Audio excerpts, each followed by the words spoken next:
अहमद अयाज साहब आ रहा हूं, लेकिन पहले मैं सुशील जी के पास जा रहा हूं। सुशील जी, ओमर अब्दुल्ला बोले, आदित्य जी आ रहा हूं, we know this resolution may not make much difference, but why should we close off our options?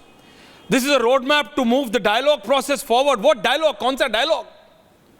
वो कहते हैं this resolution that the centre would likely disregard, but it was not what we wanted.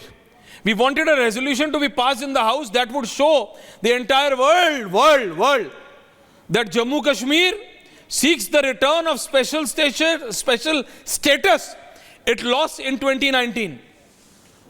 There is something in this resolution that has caught the attention of the Prime Minister and the Home Minister and others, prompting them to point fingers at us. That means them, un par. If this were merely a compromise, it wouldn't be a topic of such discussion. The fact that the Prime Minister and the Home Minister are talking about this resolution shows that it is indeed historic. We must look to the future while remembering what we had in the past. He is with it.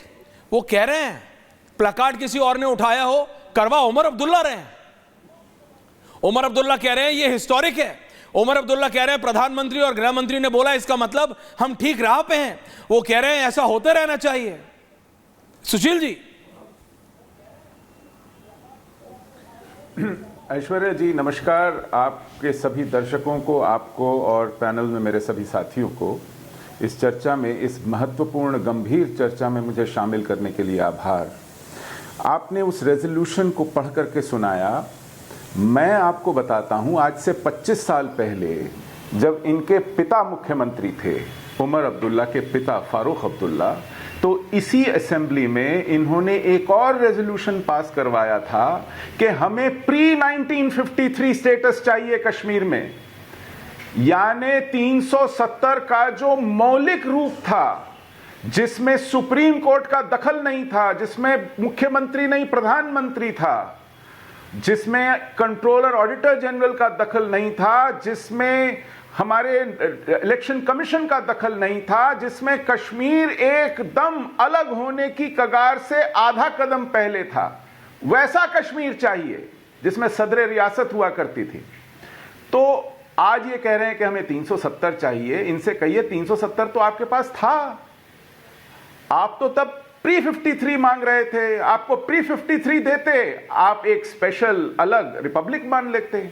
ये आपकी एक, जिसको incremental demands, escalatory demands की ये जो रणनीति है कि हम टुकड़ों में काट काट कर खुद को इस देश से काट लेंगे, ये उसका नतीजा है, उस जहनियत, उस मानसिकता का नतीजा है। जबकि आप ही के दादा ने, यानी शेख अब्दुल्ला ने 1980 में, 1978 में अपने डेप्यूटी चीफ मिनिस्टर, जो चीफ जस्टिस हुआ करते थे जम्मू कश्मीर हाई कोर्ट के, देवीदास ठाकुर, उनकी अध्यक्षता में एक कमेटी नियुक्त की, यह तय करने के लिए, यह देखने के लिए कि 1953 के बाद से 370 में जो परिवर्तन हुए हैं, क्या वह प्रदेश के लिए ठीक हैं, फायदेमंद हैं। और उस कमेटी ने यह फैसला किया कि हां, वो सब परिवर्तन फायदेमंद हैं। प्रधानमंत्री से मुख्यमंत्री होना, सुप्रीम कोर्ट का आना, इलेक्शन कमीशन का आना, सदर रियासत का जाना, ये सब ठीक है, ये प्रदेश के लिए अच्छा है। और उसकी रिपोर्ट को शेख अब्दुल्ला ने माना, उसको स्वीकार किया। ये 3 पुश्तों में कौन सी कबड्डी चल रही है? दादा कुछ कहता है, बाप कुछ कहता है, बेटा कुछ करता है। ये पूरे देश को और प्रदेश को बेवकूफ बनाते हैं। ये चुनाव लड़ते हैं कि हम शंकराचार्य को तख्ते सुलेमान करेंगे, हम 370 वापस लाएंगे, और फिर इस तरह की हरकतें करते हैं। लेकिन मुझे इससे शिकायत नहीं है। मुझे शिकायत, मैं जानता हूं किससे है, मैं आपको बताऊं।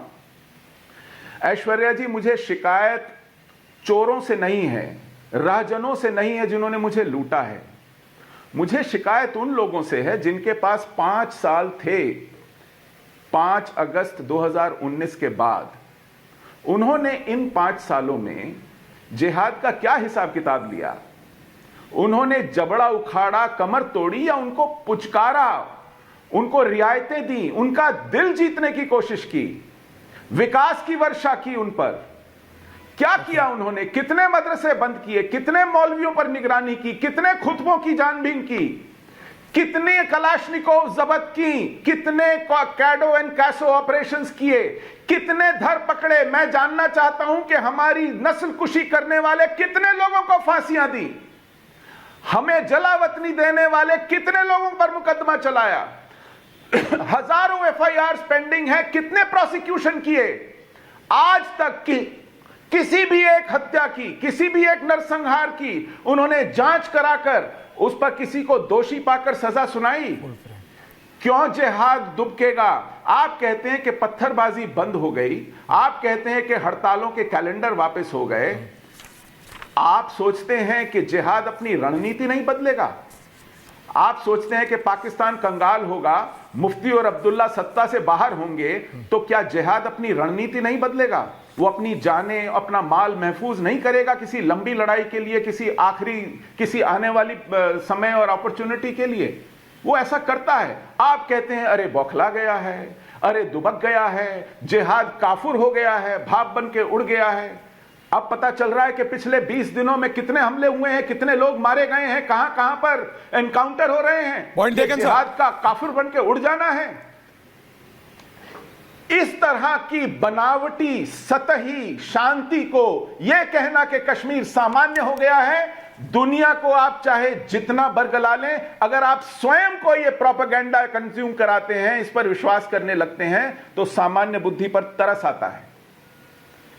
ये आपने समय बारामूला सोपोर में 2 आतंकी ढेर हैं, आज भी चेत जाइए। अजय आलोक जी आ रहा हूं। 7 नवंबर किश्तवाड़, देखिए ये आतंकी ढेर 2 विलेज गार्ड्स की हत्या। आप हमें बताते रहेंगे 5 नवंबर, नहीं मैं सिर्फ बता रहा हूं सर। 5 नवंबर बांदीपोरा एनकाउंटर में 1 आतंकी ढेर। 3 नवंबर संडे मार्केट ग्रेनेड ब्लास्ट, 12 घायल। 1-2 नवंबर श्रीनगर बांदीपोरा अनंतनाग 3 एनकाउंटर, 3 आतंकी ढेर। अखनूर 28 अक्टूबर, बारामूला 24 अक्टूबर, and the list goes on. Ajay Alok ji, if you want to counter, सबके पास आ रहा हूं सर, मेरे पास टाइम है आज। अजय जी देखिए सुशील जी, सबसे पहली बात, आपको शिकायत हो सकती है कि हमारे पास 5 साल हैं और हमने क्या किया, लेकिन 5 साल में क्या घाटी की तस्वीर नहीं बदली? आप कहते हैं आपने विकास कर दिया, विकास नहीं करना चाहिए था घाटी का? आप कहते हैं कि क्या आपने कसूरवारों को पकड़वाया, ट्रायल किया, मुकदमा किया? कितने लोग अंदर हैं, कितने लोग बाहर हैं? आज भी विधानसभा में प्रोटेस्ट लगाए थे, पोस्टर लगे हुए थे, रिलीज पॉलिटिकल प्रिजनर्स। कितने अलगाववादी बंद हैं, कितने को कैसी कार्रवाई की जा रही है, क्या की जा रही है? एक एक चीज खोल के क्या सुरक्षा एजेंसियां आपके सामने रख दे? आपके हिसाब से इस जिहाद का क्या अर्थ है? दिल अगर नहीं बदलेंगे तो क्या 1 करोड़ मुसलमान जो वहां वैली में रह रहे हैं उनका क्या करें? उनका अगर दिल नहीं बदलेंगे तो वो हमारे साथ कैसे रहेंगे? जेनोसाइड करें, जो वो करके वो ऑलरेडी कर चुके हैं, वही काम हम करें? इस मानसिकता से नहीं चलेगा ना, हमें मिलना पड़ेगा, रास्ता निकालना पड़ेगा। कश्मीर को अलग नहीं कर सकते हैं, वो हमारा हिस्सा है, वो हमारा हिस्सा है, उसे रखना ही पड़ेगा और वहां के लोगों को बदलना ही पड़ेगा। Mark my words. नहीं, आवाम कश्मीर की ऐसी नहीं है, नहीं तो आज भी 2-3 सीटें ऐसी है जहां में 1100 वोट 1150 वोट से हारे हैं। ये राजनीतिक घटनाक्रम सोशियो पॉलिटिकल इक्वेशन है। ये बिल्कुल जिहाद एक तरफा जिहाद नहीं है। एक तरफा जिहाद होता तो कश्मीर वैली में हमें 1% वोट भी नहीं आने चाहिए थे। आवाम एक बार जान जाइए, किसी भी जिहादी मूवमेंट को इकोनॉमिक डेवलपमेंट से ही और सोशल चेंजेस से ही बीट किया जा सकता है, चाहे वो नक्सल मूवमेंट हो, चाहे वो आतंकवादी मूवमेंट हो। तो इसलिए बेकार की जो बात बीत गई है वो बीत गई है। हमें स्ट्रिक्ट रहना पड़ेगा, आतंकवादियों पे बिल्कुल क्रूरता से कार्रवाई करनी पड़ेगी और अलगाववादियों को पहचान करके अलग करना पड़ेगा।